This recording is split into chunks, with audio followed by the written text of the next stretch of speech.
Pemirsa, setelah sempat dilarang, warga ibu kota diperbolehkan kembali berolahraga sepeda di kawasan Sudirman Tamrin, Jakarta, termasuk bersepeda dengan aturan yang telah ditentukan.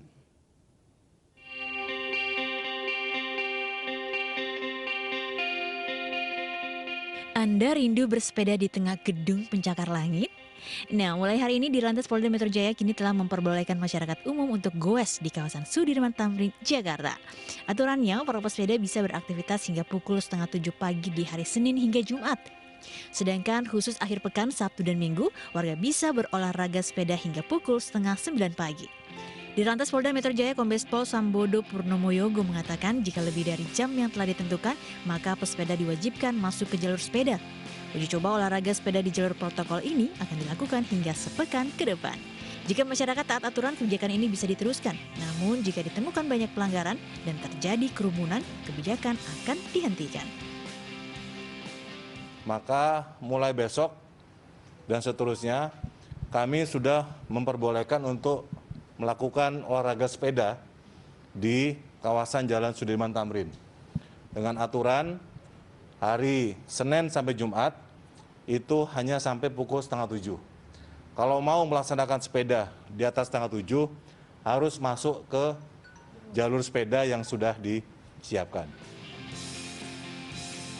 Nah, bagi Anda warga Jakarta yang berencana berolahraga sepeda di kawasan Sudirman Tamrin, tetap disiplin protokol kesehatan agar Indonesia tetap aman dan sehat, sehingga potensi gelombang ketiga pun tidak terjadi.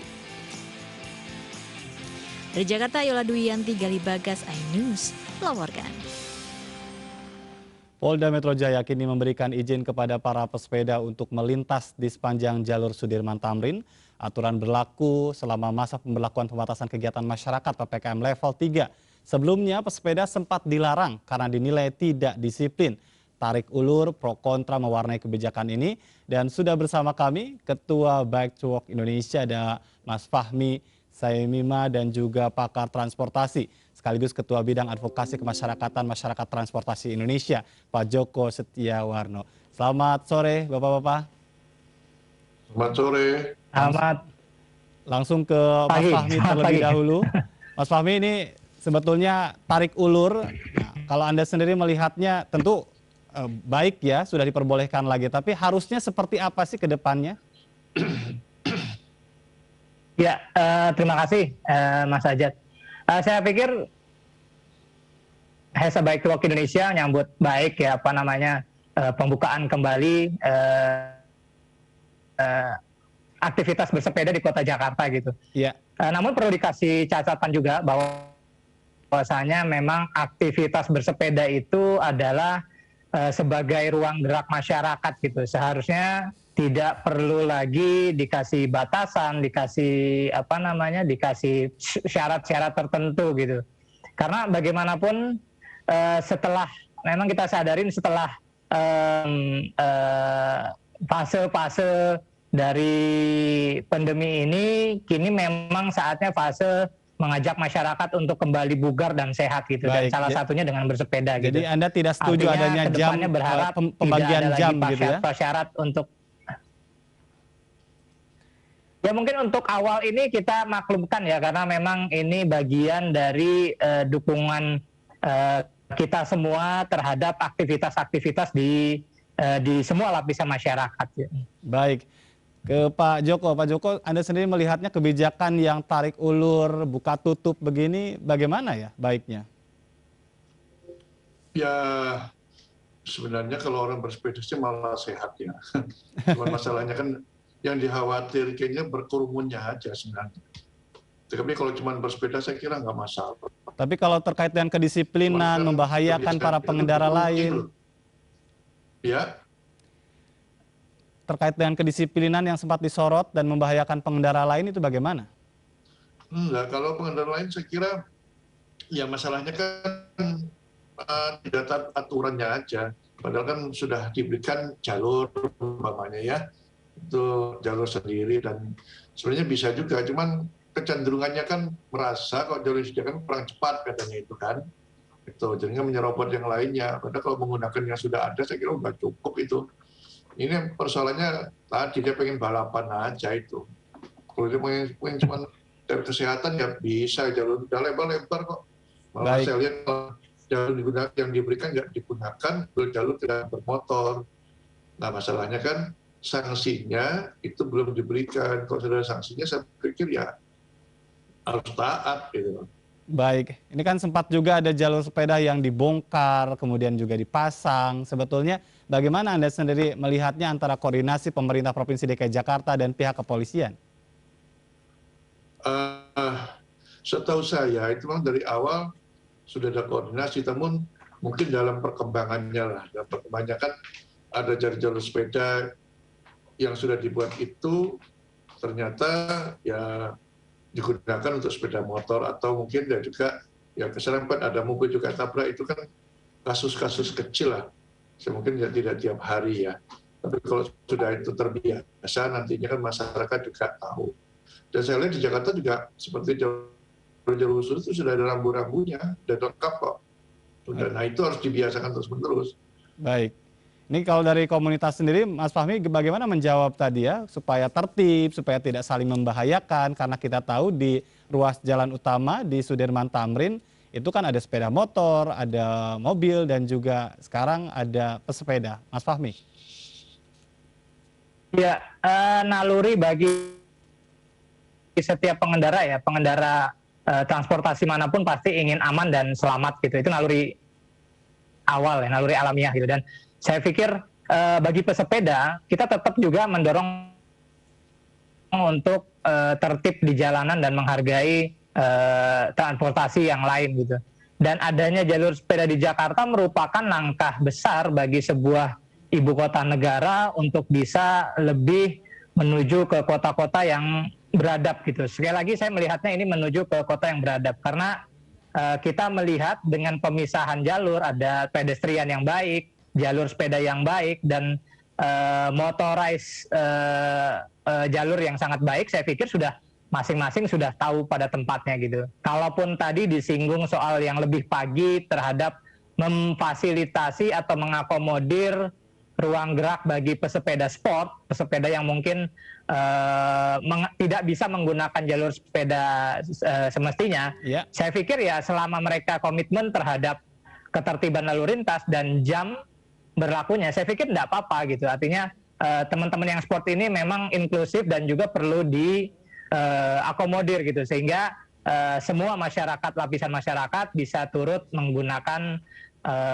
jalannya sebagai ruang bagi aktivitas gerak dan sehat mereka gitu. Jadi tidak apa-apa selama masing-masing bisa ngejaga ketertiban di jalan ini. Nah ini yang menjadi sorotan kemudian adalah ada banyak juga ya ketidakdisiplinan atau mungkin juga kita bisa lihat beberapa waktu lalu kan ada kerumunan bareng-bareng bersepeda dan itu cukup mengganggu pengendara yang lain. Bagaimana sebetulnya komunitas membangun kesadaran itu supaya bisa baik untuk semua? Ya gini, sebenarnya berkerumun itu memang faktor yang saat ini menjadi apa ya, sistemis. Kalau berkerumun akan menimbulkan banyak aktivitas yang nantinya bisa menyebabkan klaster baru atau ini baru gitu. Dan semestinya sih sepeda itu selalu bergerak gitu ya. Artinya kalaupun mereka istirahat untuk sekedar minum atau sekedar narik napas segala macam, itu no problem. Beda kalau mereka berangkat dengan beramai-ramai melalui komunitas dan lain sebagainya gitu. Dan nanti lambat laun orang-orang akan mengerti bahwasanya berkerumun itu tidak baik gitu. Dan kita harus dorong ini menjadi pembelajaran bagi seluruh aktivitas yang ada di Jakarta. Nggak harus pesepeda. Baik. Sepeda motor pun gitu, kalau teman-teman yang berkomunitas pasti mereka akan berkerumun gitu. Baik, Pak Joko, ini kita tahu memang pemerintah Provinsi DKI Jakarta punya komitmen untuk memperluas atau memperpanjang jalur sepeda, tapi memang ada beberapa ruas jalan juga yang masih terpotong-potong sehingga membahayakan juga. Ada yang disebut dengan silang lah istilahnya ya. Ini bagaimana Anda melihat kebijakan pemerintah Provinsi DKI Jakarta dan komitmennya untuk sepeda ini? Saya kira komitmennya sudah bagus ya. Dan karena Jakarta sudah memulai, itu sekarang di daerah juga sama. Bahkan pemerintah pusat juga turut membantu untuk di daerah-daerah untuk bangun jalur sepeda. Jadi barometernya selalu Jakarta. Jakarta buat apa, daerah meniru gitu kan. Dan ini hal positif. Nah, persoalan Jakarta mungkin ada yang belum terlihat. Contohnya Jalan Sudirman Tamrin itu kan apa sedang ada pembangunan MRT, artinya belum selesai lah. Iya. Nanti sudah selesai, saya pikir akan sama. Memang harusnya ya di Indonesia umumnya itu jalur sepeda itu dia harus terproteksi karena sering dapat gangguan parkir sepeda motor, parkir mobil itu. Jadi kalau sudah ada jaringan jalur sepeda itu diikuti dengan melarang parkir tepi jalan gitu. Iya. Nah, itu yang harus dicermati. Beberapa ruas saya lihat ya digunakan tuh parkir sepeda motor.